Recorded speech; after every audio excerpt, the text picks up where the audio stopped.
Hello दोस्तों, स्वागत है आप सबका जीएस विद लेंस पर। यह चैनल आपका स्टडी पार्टनर है, जहां हम बोरिंग टॉपिक्स को एंगेजिंग बनाएंगे और कॉम्प्लेक्स कॉन्सेप्ट्स को सिंप्लीफाई करने की कोशिश करेंगे।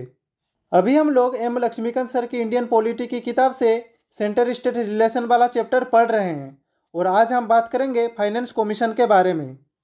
अगर आप कॉम्पिटिटिव एग्जाम की तैयारी कर रहे हैं या फिर इंडियन पॉलिटी समझना चाहते हैं तो ये वीडियो आपके लिए बहुत ज़रूरी होने वाली है। तो चलिए शुरू करते हैं।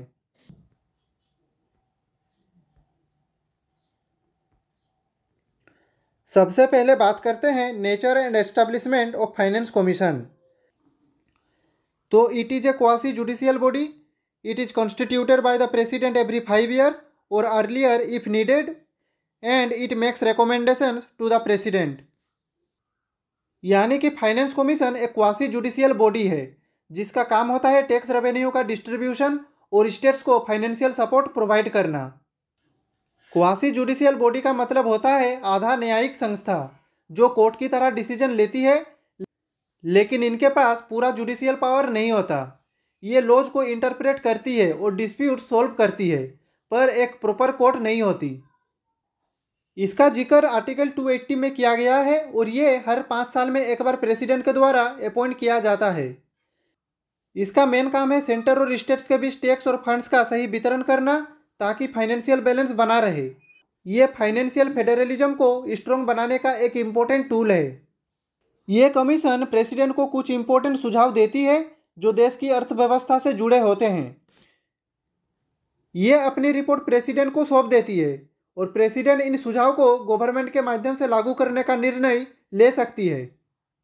अब सवाल ये उठता है कि फाइनेंस कमीशन में कौन कौन होता है। तो इसमें एक चेयरमैन और 4 मेंबर्स का ग्रुप होता है। इनके पास फाइनेंस, इकोनॉमिक्स, एडमिनिस्ट्रेशन या लॉ का एक्सपर्टाइज होता है और इनका अपॉइंटमेंट प्रेसिडेंट करता है। ये मेंबर्स मिलकर फाइनेंशियल रिकमेंडेशंस देते हैं जो गवर्नमेंट के फिस्कल पॉलिसीज पर बहुत इम्पैक्ट डालती है। अब हम बात करेंगे फंक्शन ऑफ दिस कमीशन, तो चलिए इसे देखते हैं।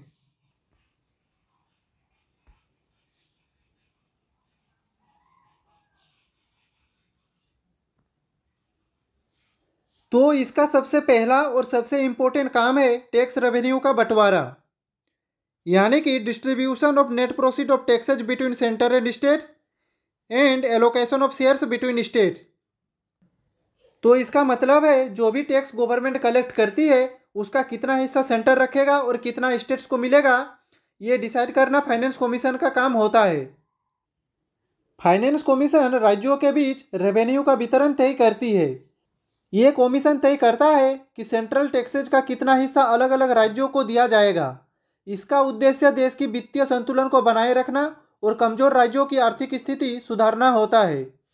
हर 5 साल में एक नई फाइनेंस कमीशन का गठन होता है जो अपनी सुझाव प्रेसिडेंट को देती है। ये सुझाव जीडीपी, राज्यों की आर्थिक स्थिति, उनकी ज़रूरतों और विकास की आवश्यकताओं को ध्यान में रखकर दिए जाते हैं। हमारा नेक्स्ट पॉइंट है recommendation for grants in aid, यानी कि principles for centres grant in aid to states and it is given from the consolidated fund of India. तो आपने सुना होगा कि कई बार स्टेट्स को सेंटर से फाइनेंशियल हेल्प मिलती है जिसे हम ग्रांट्स इन एड कहते हैं। फाइनेंस कमीशन ये रेकमेंड करता है कि कौन से राज्यों को कितना ग्रांट दिया जाए और किस बेसिस पर दिया जाए। ये help consolidated fund of India से दिया जाता है। चलिए दोस्तों, अब चलते हैं हमारे नेक्स्ट पॉइंट पे।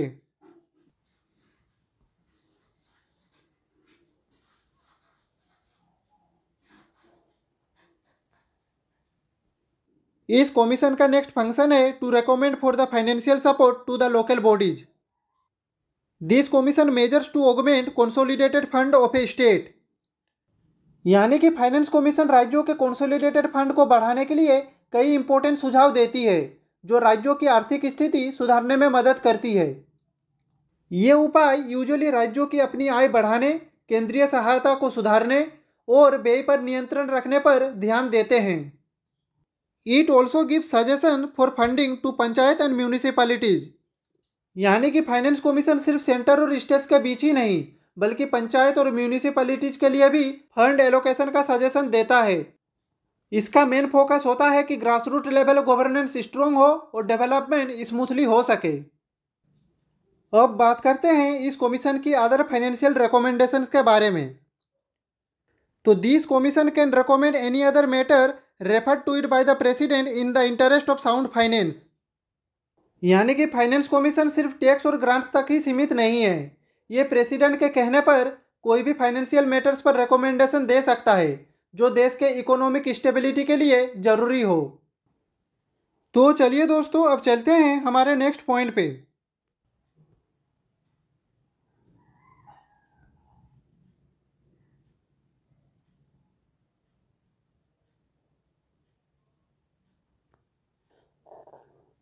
तो अब हम बात करेंगे role of finance commission in fiscal federalism.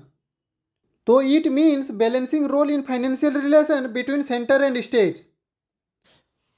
तो देखिए, फिस्कल फेडरलिज्म का मतलब है फाइनेंशियल पावर का सही distribution between centre and states.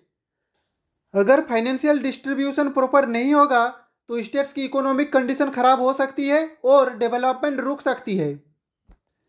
ये कमीशन इंश्योर करता है कि सभी स्टेट्स को उनकी ज़रूरतों के हिसाब से फेयर अमाउंट मिले और कोई भी स्टेट फाइनेंशियल प्रॉब्लम्स में ना आए। This commission recommended compensation for certain states as Assam, Bihar, Odisha and West Bengal due to the loss of export duty before 1960। यानी कि 1960 तक फाइनेंस कमीशन ने असम, बिहार, ओडिशा और वेस्ट बंगाल को एक्स्ट्रा कॉम्पेंसेशन रेकमेंड किया था क्योंकि इन स्टेट्स को एक्सपोर्ट ड्यूटी का लॉस हो रहा था। ऐसे ही अलग अलग फाइनेंस कमीशन अलग अलग रिकमेंडेशन देते रहे हैं जो भारत की इकोनॉमी को स्टेबल और स्ट्रॉन्ग बनाने में मदद करता है। तो दोस्तों, आज हमने समझा कि फाइनेंस कमीशन एक इंडिपेंडेंट बॉडी है जो सेंटर और स्टेट्स के बीच फाइनेंशियल बैलेंस बनाने में मदद करती है। इसका रोल बहुत ही इंपॉर्टेंट है क्योंकि यह देश के विकास और इकोनॉमिक स्टेबिलिटी का एक मेजर पिलर है। तो आज के लिए बस इतना ही। अगर आपका कुछ भी डाउट हो तो आप कमेंट बॉक्स में पूछ सकते हैं। मिलते हैं अगले वीडियो में, तब तक के लिए खुश रहिए, स्वस्थ रहिए। जय हिंद, वंदे मातरम।